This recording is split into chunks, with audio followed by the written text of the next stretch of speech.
In the pre-dawn hours of July 20th, 1971, at 1:30 a.m., 24-year-old Beverly Lanfer returned to her new shared apartment after a night out.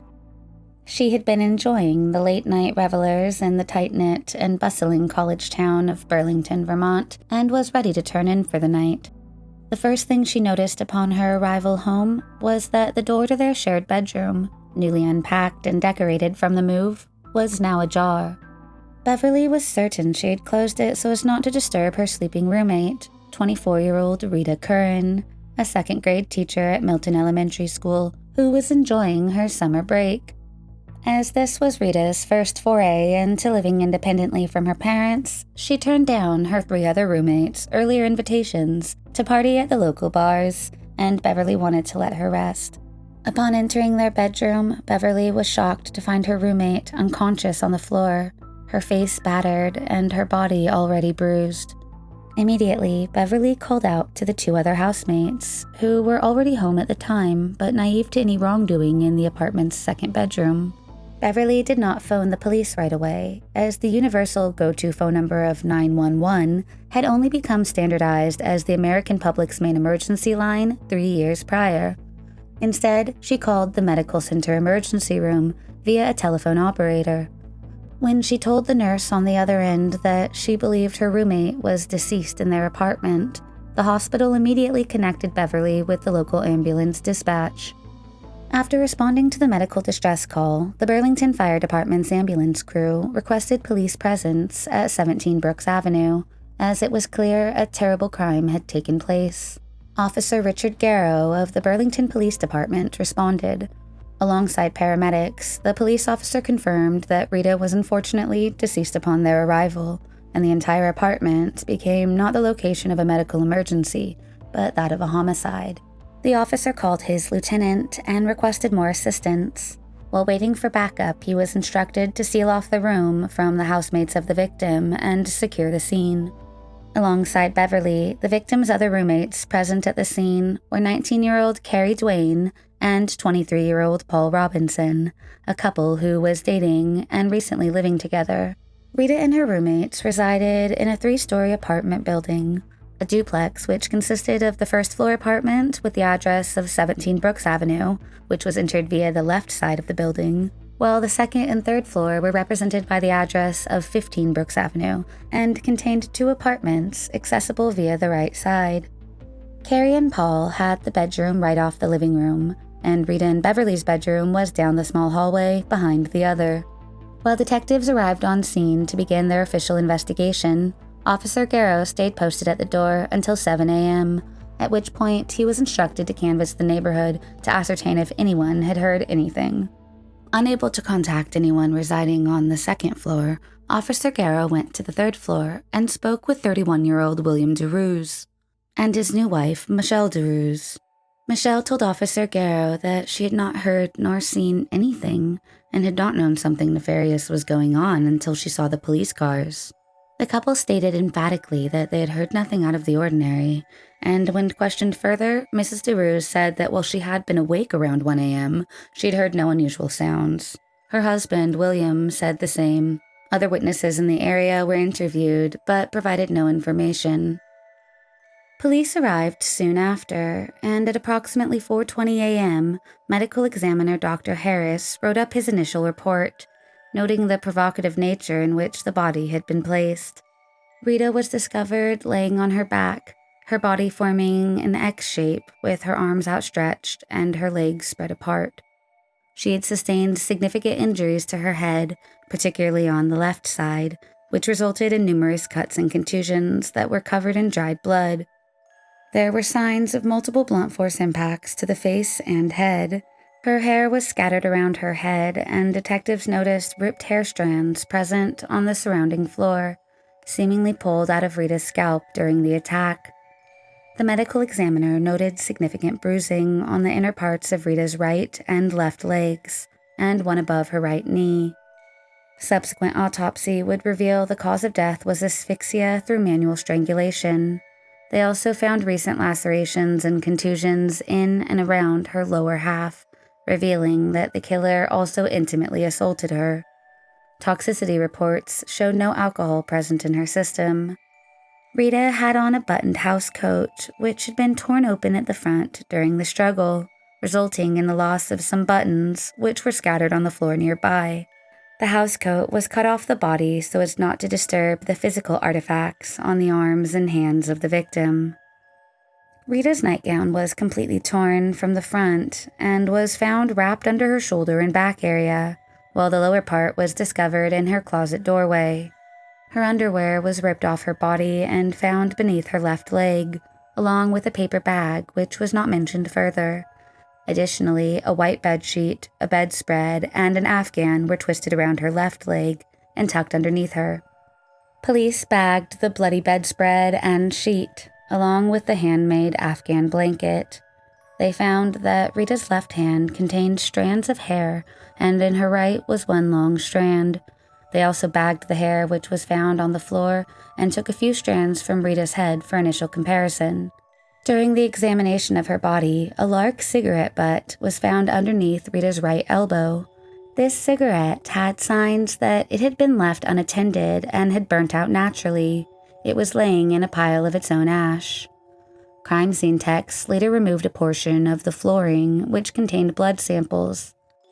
Beverly told police that Rita, always groomed and professional in her appearance, had gone to bed wearing hair curlers in preparation for the next day. She was taking summer graduate courses at the nearby University of Vermont and worked part-time as a maid at Colonial Motor Inn. In an effort to be more social, Rita had recently joined a local barbershop quartet and had been practicing alongside them until about 10 p.m. daily, as she had on the night of July 19th, prior to going home and going to bed for what would be the last time. When Rita was found, the same curlers she had so meticulously applied were now tossed in the corner of the room, next to the stereo. Detectives noted the curlers were violently removed from her head, as there were many broken and damaged strands of hair in the rollers. Police theorized the killer yanked the hair curlers out of Rita's head and threw them into the corner during the attack. For what purpose, they did not know. The roommate's stereo had been tipped over in the back left corner near the speakers and the discarded hair curlers. The curtains, which had before been so proudly hung in the window near the same corner of the room where the hair rollers were found, was now torn off the rod and laying on the stereo set. Noticeably, there was also a small amount of dirt found on what was an otherwise tidy floor. A sample of dirt from the shared residence's cellar was taken to compare with the dirt found on the floor of the victim's room. Additionally, a large chip of wood, which contained what they believed to be blood, was removed from the bedroom door. Police also processed the hard flooring for fingerprints. Rita's roommates all declared that after examining their friend, nothing else was touched, but their prints were dutifully taken for exclusionary purposes, per police procedure. Detectives surmised that the main portion of the altercation occurred on the right side of the bed, based on Beverly's intimate knowledge of their shared room, as she estimated that the bed had been moved about a foot towards the left wall. The right wall had a desk belonging to Beverly, and opposite to that was a shared dresser. However, no noteworthy items were found on either. Blood was discovered on the room's exit door. Nothing of interest was found in the rooms where Paul and Carrie had been, with no disturbances noted in the living room, kitchen, nor bathroom area, except that there was visible blood on the outside of the kitchen door. The duplex's communal rear yard and porch area showed no signs of trespass or altercation. However, police found blood drippings on the outside of the rear door on the upper center and on the lower panel. This blood was thought to be the killer's, most likely the result of an injury during the attack, bleeding out as he escaped. Police investigated the right side driveway but found no footprints in the sand, indicating that nobody had walked in since the rainstorm that previous evening. The grassy part of the driveway also did not yield any evidence nor footprints. The cellar windows still had cobwebs attached, implying that they had not been opened. The cellar's back door had not been opened for quite some time. It was inconclusive whether someone had been in the backyard based on the grass's condition. They then checked the left side of the house, but they could not find a possible entrance.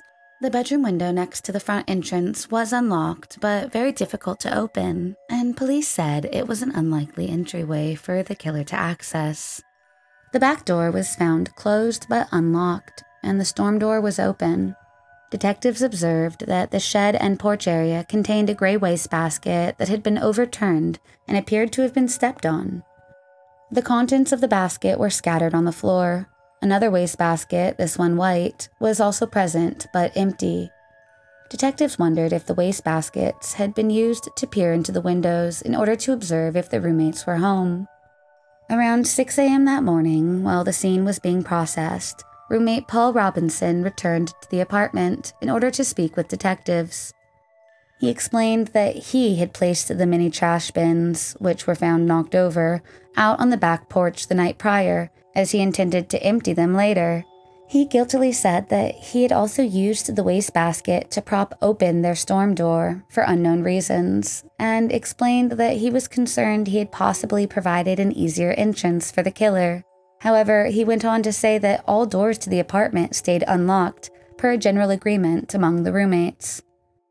During the conversation, he said that neither Beverly nor Rita smoked cigarettes, at least to the best of his knowledge, but he claims all housemates were close.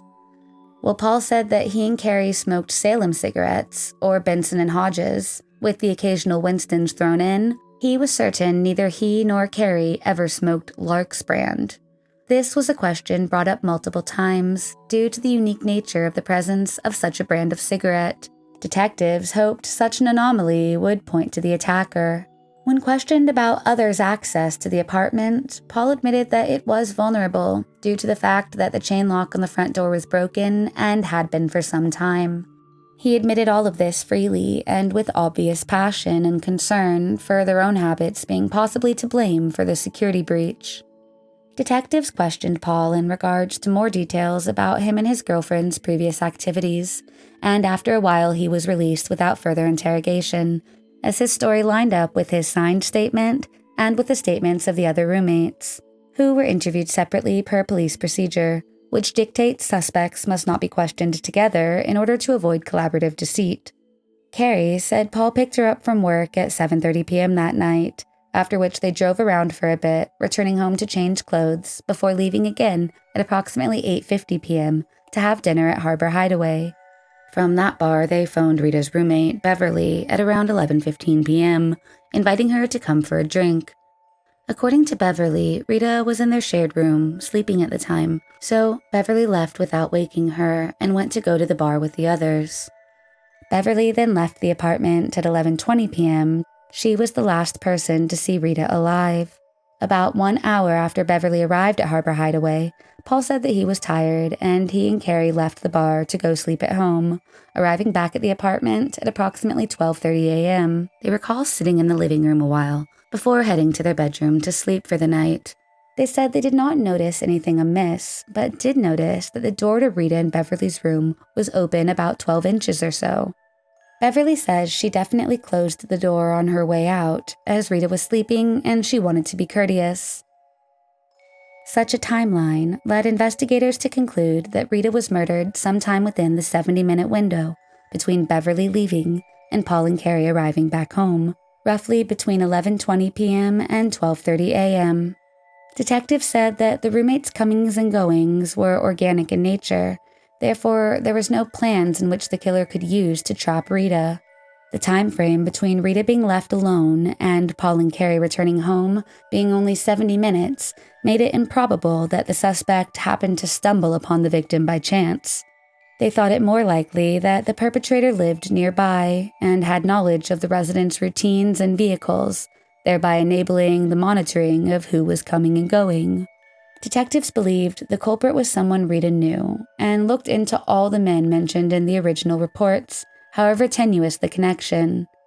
After re-examining the evidence, investigators discovered that 31-year-old William DeRuse had been contacted by police for other issues at least 3 times in the past and lived on the 3rd floor of Rita's apartment. He had been mentioned several times during the neighborhood canvass as well, but he and his wife provided each other an alibi, stating they were both home and had not seen or heard anything. 9 days after the murder, on July 28th, a confidential informant also mentioned William DeRuse as a possible person of interest, stating that the newlywed of just 3 weeks was, quote, capable of committing a violent crime. Interestingly to police, the woman that William married was also 24 years old, the same age as Rita.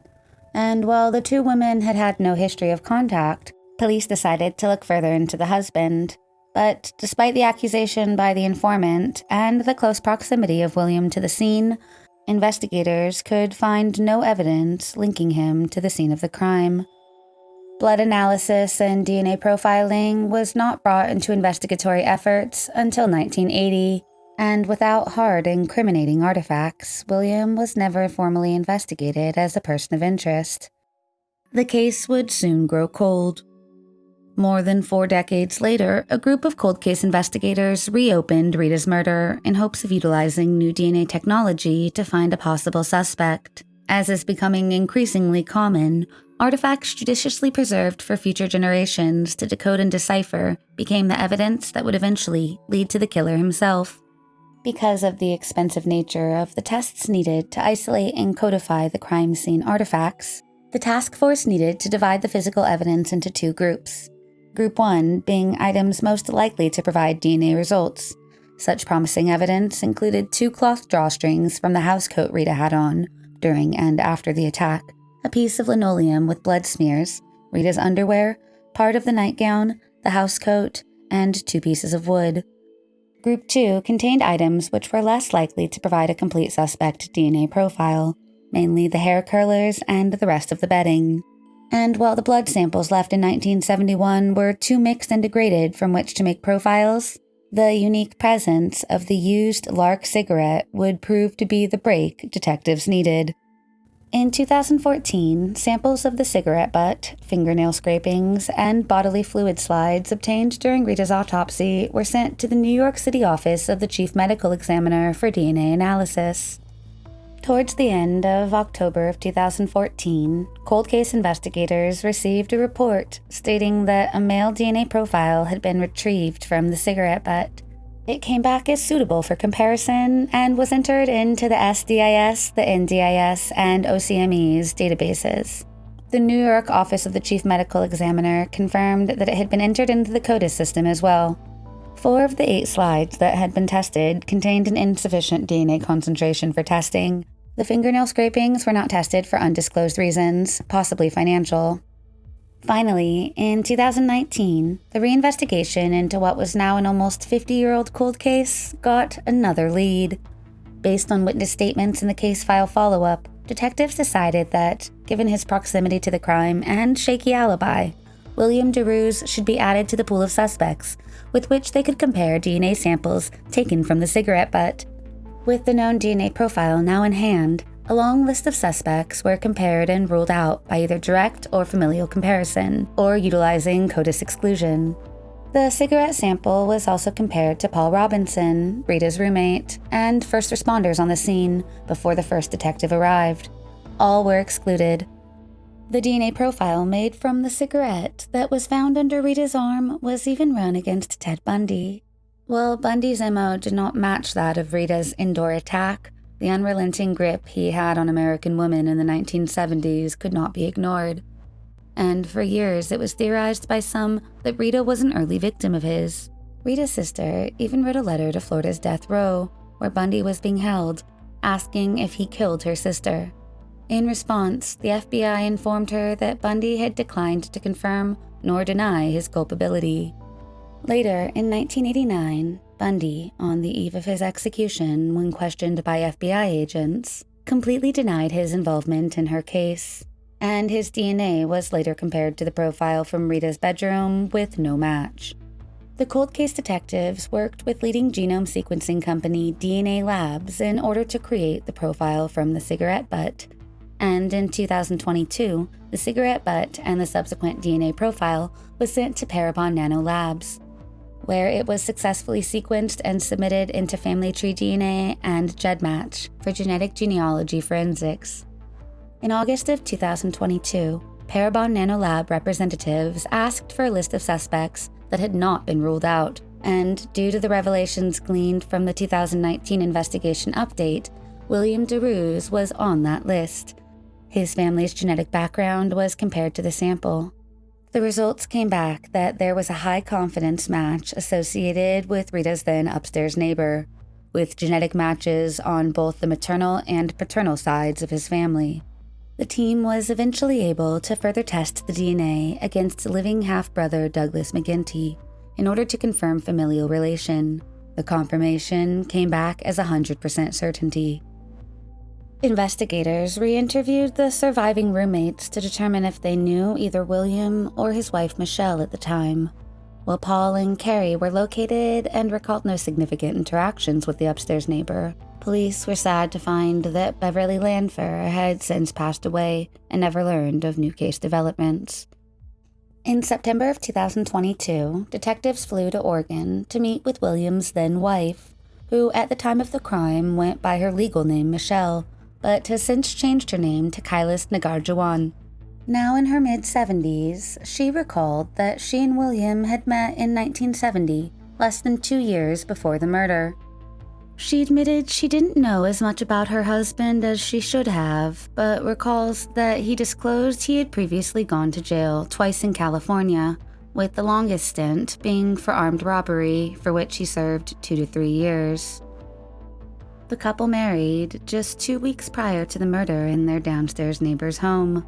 William's ex-wife says she does not recall ever knowing the neighbors or even meeting them. When shown a photo of Rita, she says she didn't recognize her. She mentions that while William was protective to the point of controlling, insisting she not work as he wanted her to become pregnant as soon as possible, the now elderly woman recalled almost fondly the main goal William had was to open a barber shop and have a large family with her. She said at no point did she ever feel afraid of him, and was adamant that the man now thought to have violently strangled a young teacher to death had never been physically abusive. She also said that such a shift in personality could not be explained away through alcohol or drugs, as he was a teetotaler, and as she put it, a serious Buddhist. She remembered the police presence at the apartment back in 1971. She says the morning after the murder, prior to the door-to-door canvassing, her new husband William told her not to mention that he was not home at the time, saying that because of his past criminal record, the police might try to accuse him. On the night of the murder, the two had gotten into what she says was a, quote, quarrel, but she could not remember what it was in regards to.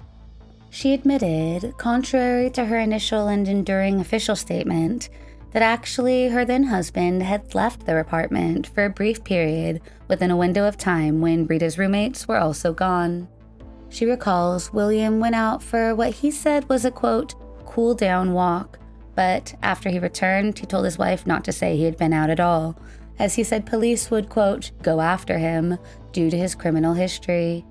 She does not say why she chose to keep such pertinent and vital information a secret, other than spousal loyalty. She recalls while William was out, she may have fallen asleep, and was not sure how long he was gone. She did not remember anything out of the ordinary, but did recall sleeping next to him later that night, and noted he slept in longer than usual the next morning. She also could not remember what he was wearing that evening, nor if he had gotten rid of any clothing. She alleged that if she had known with certainty that William had been involved, she would have gone to police. However, she later admits that it's likely she would have, quote, covered for her new husband during any follow-up interviews in light of their conversation.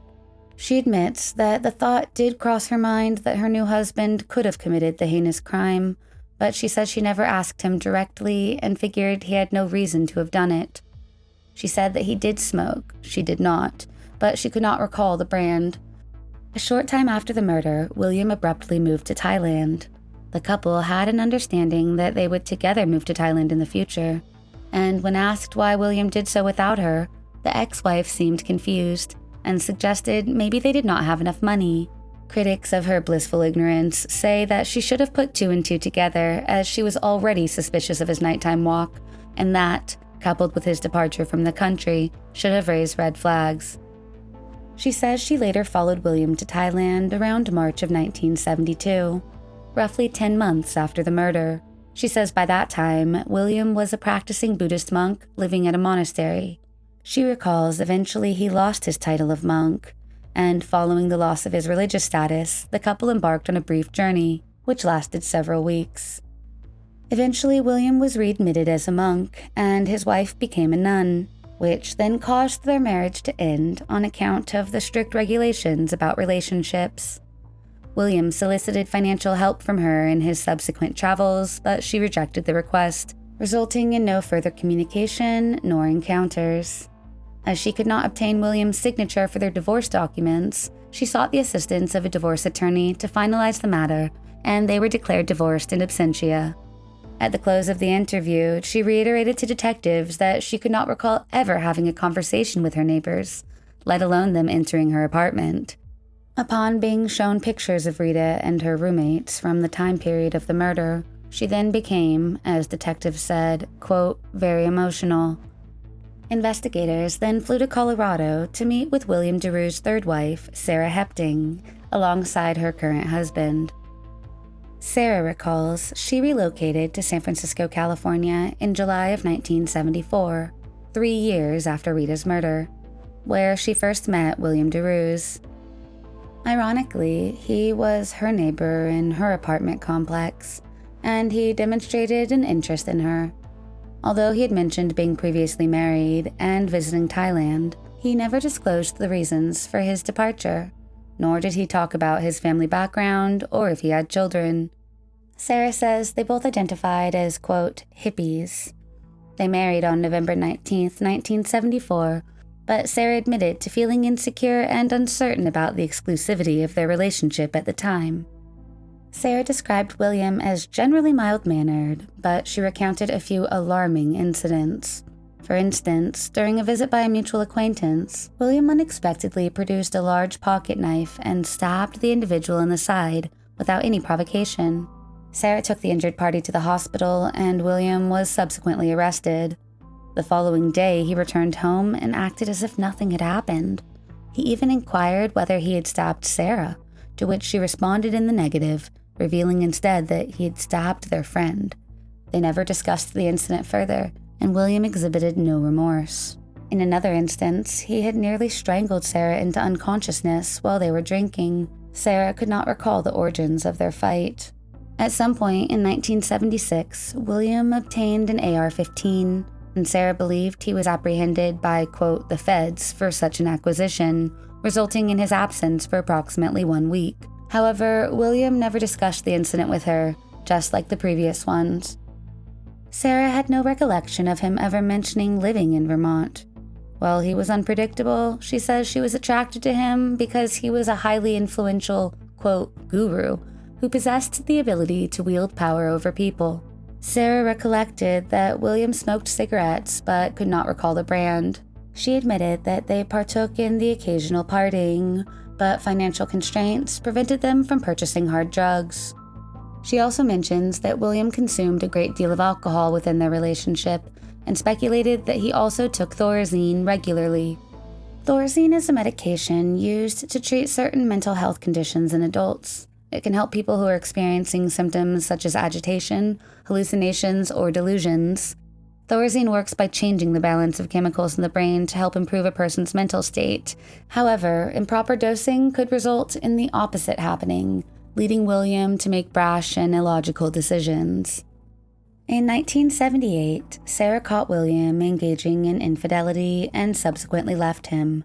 Within a few months, she had relocated and started living with a new partner. One day, she recalls William arrived unannounced at her residence, behaving strangely. Sarah says she felt uneasy as she was unsure how he had acquired her new address. Luckily for her, he left the area one day after, and she never encountered him again. William died of an acute morphine overdose in San Francisco in 1986. His remains were cremated, and there's no biological evidence from him available for testing. At the time the news of his guilt was shared with the media, he would have been 83 years old. Instead of being prosecuted for his heinous crimes, he was allowed to die in the method of his own choice.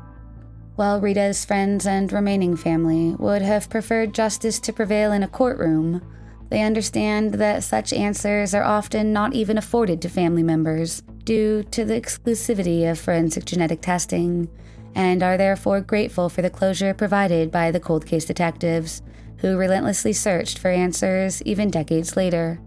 Rita Patricia Curran is remembered for her patience and her grace.